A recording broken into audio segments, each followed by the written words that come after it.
What's good, YouTube? Is your boy Blitz, and I'm still by myself today. So, offending everybody dropped. I forgot to record this yesterday, but anyway, y'all know what's about to happen. Like, subscribe, notifications, share, and let's get into some offending everybody. This is how I got my first baddie.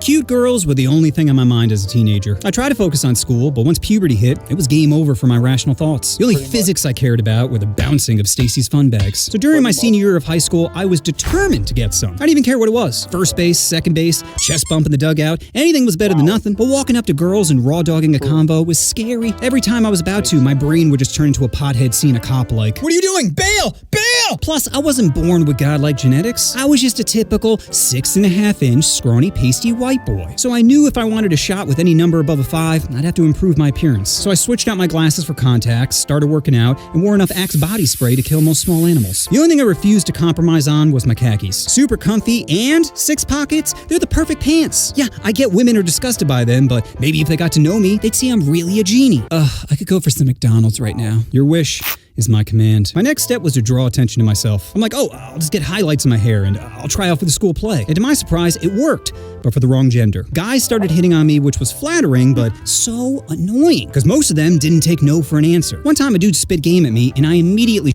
That's crazy.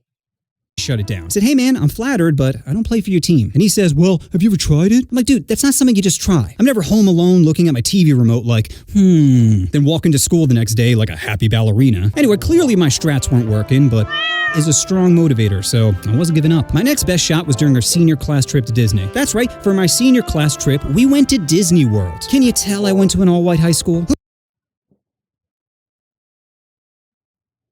Wow. Wow. That's crazy. I think for our senior trip, we went to King's Dominion. Though, kind of wish it was Disney, but nah, that was for the band.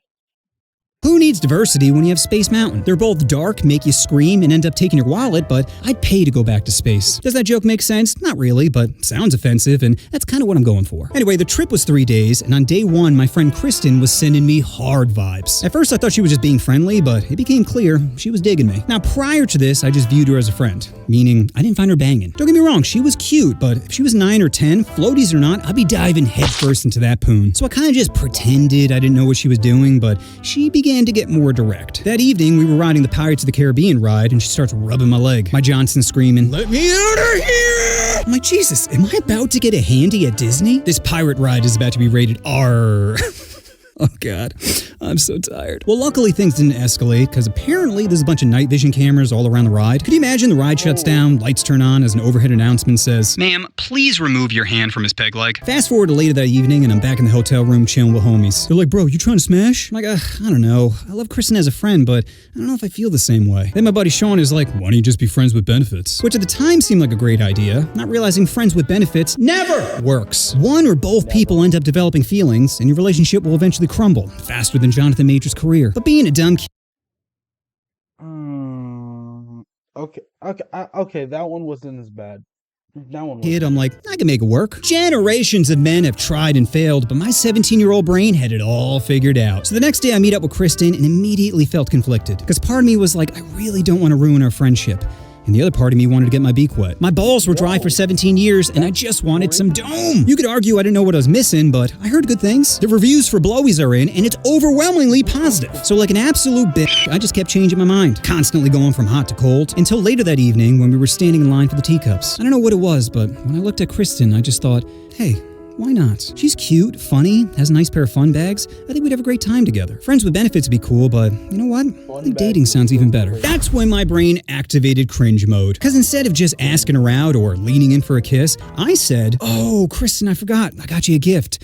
And it's in my mouth. Then painfully walked forward to kiss her. Not lean in. Oh, no, I was at least 3 steps away, letting the cringe really set in before locking lips with her. And since I never kissed before, I had no idea what I was doing. I just started throwing my tongue around like a quadriplegic trying to break dance. Also, keep in mind, we're still standing in line for the teacups. So after a few seconds of tonsil hockey, a disgusted mother taps me on the shoulder telling me the line is moving. And this happened multiple times. Each time she just looked more and more appalled. But I didn't care. To go from never kissing to kissing was incredible. It's like my happiness quotient turned to a new level of Super Saiyan. Like I didn't know there was a level beyond. Unfortunately, my dumb male brain decided to ruin the moment. You see, guys are compelled to do certain things. We all clean dirty toilets with our pee, we all smell our hand after scratching our balls, and we all go top speed on the teacups. So once we got in the ride, my homies and I are just spinning the heck out of it, not thinking of any possible consequences. Once it was over, we all felt crazy nauseous. Luckily, everyone was able to hold it down. Well, everyone except for Kristen, who decided to paint the sidewalk with her dinner time turkey. That probably killed the mood, right? Nope. Horned up me went right back to making out 30 minutes later. I could still taste that gravy. Eventually, I was able to ride her splash mountain, but... Okay, that's kind of, I don't know, that's kind of fucking disgusting.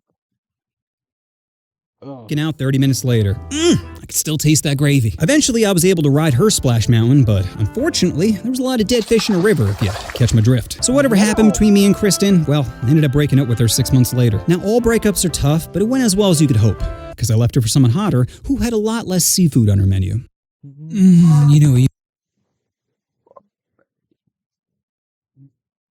All right, that one wasn't as crazy, but that was still funny.